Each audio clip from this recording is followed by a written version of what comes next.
Gandhinagar gift city ખાતે data સેન્ટરની શરૂઆત। ગિફ્ટ સિટી ખાતે બનનાર ડેટા સેન્ટરનું ખાતમુહૂર્ત કરવામાં આવ્યું। મુખ્યમંત્રી ભૂપેન્દ્રભાઈ પટેલના હસ્તે ડેટા સેન્ટરનું ખાતમુહૂર્ત થયું। ગિફ્ટ સિટી ખાતે ડેટા સેન્ટરથી આઈટી ક્ષેત્રમાં નવી શરૂઆત થશે।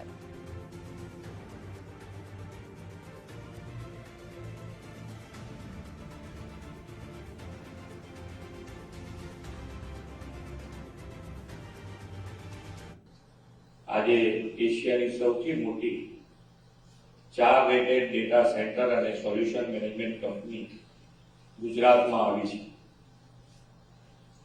ગુજરાત રાજ્ય સરકાર તમને ભવિષ્યમાં પણ બનતી તમામ મદદો કરવા માટે હર હંમેશ તૈયાર હોય છે। મને વિશ્વાસ છે કે આવનાર દિવસમાં કંટ્રોલ એસ દ્વારા રાજ્યની ડિજિટલ ઇકોનોમીને પ્રોત્સાહન મળશે અને વિશ્વની અન્ય કંપનીઓને પણ ગિફ્ટ સિટીમાં આવવાની પ્રેરણા આપશે।